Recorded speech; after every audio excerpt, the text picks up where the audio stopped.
power of the word that Jesus is Lord. And that it's all about that. But when people come back to you and they begin to talk about your imperfections and how you don't have it right, don't get disturbed by that. Because we're all flawed. All of us, none of us are perfect. But Jesus died. So, flaws and all, we can be with him in eternity. Yeah. Amen. Amen. In eternity. So this little holiday, the next 2 weeks that we have, tell people Merry Christmas. Amen. Share with them in that. Believe that God is able to do everything that he has promised us that he's going to do. And he told us there in his word that he gave his only begotten son. He came.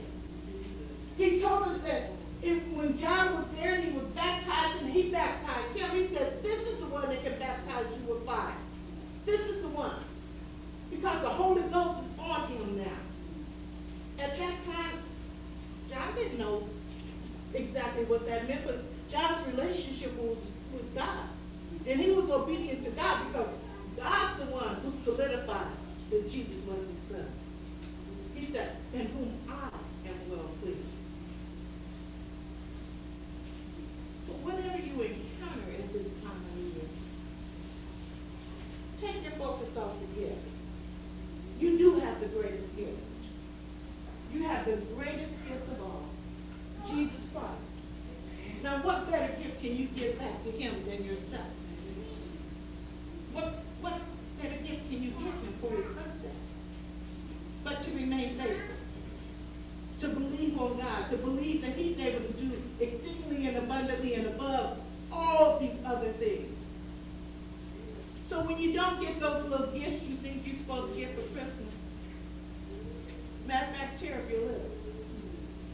So you don't get discouraged. You don't get disappointed when you don't get what's on your list. Tear it up and then ask God to take that from you. Whatever that list was on it, to take it from you. So that whatever you do get, you become grateful. You become grateful. And then you begin to think on those thoughts that are good and honest and pure. And you begin to think about what it is that he's done for you and not what you have done for yourself or for anybody else. Because none of us have really done anything for anybody else. None of us have. I know we like to think some of us do. We like to think we got everything under control. We like to think that we got it like that, but we don't. We don't. We don't have enough money, y'all. We don't make enough money. Money is not going to save you. Money will not buy you away into eternity. Matter of fact, it may hinder you. Money is important down here. Ain't no money like that in heaven. What's that to do for your money? It all belong to him anyway. He got streets paved with gold. Have you all seen any paved streets with gold? No. I mean, we've seen some folks with some gold, but was their driveway paved with gold?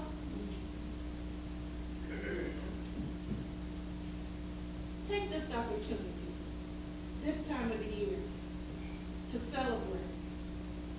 But do that in celebrating Jesus Christ's birthday. And saying Merry Christmas to everybody. And if they don't acknowledge it, then just go on. Don't debate with them. You know what the word says. But what does have to happen is, in order for you to have that relationship with Jesus and with God and with the Holy Spirit, you got to spend a little quality time there. Because he'll get you out of that state of discomfort that you may be in. And when Satan is telling you, you ought to be out there buying, and I think Minister Grimes talked about this a couple of weeks ago. She said something about constraining us, those who may go overboard with spending. Have us to come up out from stores, because some of us think we can buy our way into heaven. We're trying to buy everybody at Christmas time. We do.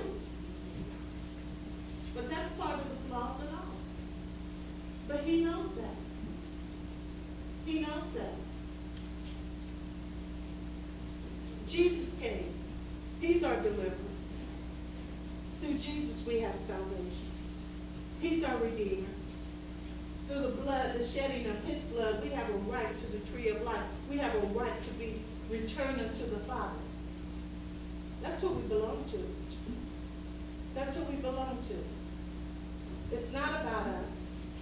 Jesus is the reason for the season.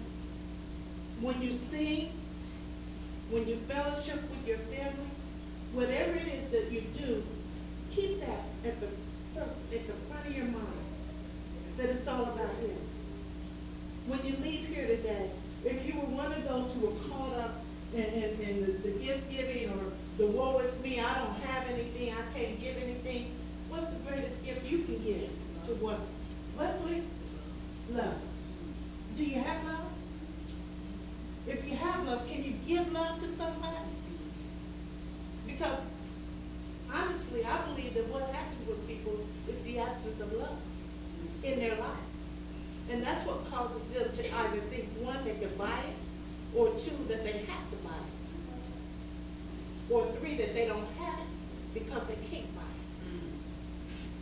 But it's love that's missing from their life. I read somewhere a while back that what is darkness? What is darkness? The absence of life. Who is life? Jesus. See how simple that was? Yes. See how simple that was? The world will give you this long drawn term about what darkness is. Darkness is the absence of light. And Jesus is the light of the world. Yes. We read that and we talk about that, but you have to believe in that. Because if you don't believe in that, then you will fall for what the world tells you darkness is, and at this time of the year, you get all caught up in what it is that you don't have and you have not received. Jesus is love. Jesus is love. We just read about it. Minister Barnes read it in 1 John 4 and 21, was it? 19 to 21, something of that nature. Read it this coming week. When you're at home and you have the opportunity to read about it, read that again. I think Simon read from Psalm 32. Read that. That's not a coincidence. See, the problem is with some of us is that only because we really only come out for church, we don't get the full essence of what the Holy Spirit wants for us that day. Because it starts in Sunday school. And so when you get it in Sunday school, when you come to church, you don't get the whole message in a half an hour. You only get a portion of it. And sometimes a small portion at that. But when you come to Sunday school, then you take everything this is operating in the Spirit. Then you take everything that happens from the songs that are sung by the choir, from the songs that are in part of the devotion, to the words that are read across the pulpit, to the prayer that is prayed. And then when the spoken word comes, you put it all together. My God. And it's rightly framed. It's fitted together. And it gives you a greater understanding. And now, when the Holy Spirit speaks to you, you jot down what's important to you, and then you go back home later on in the week, and you begin to study it. Because it pertains to you. What flaw is yours? Not mine. Flaws and all.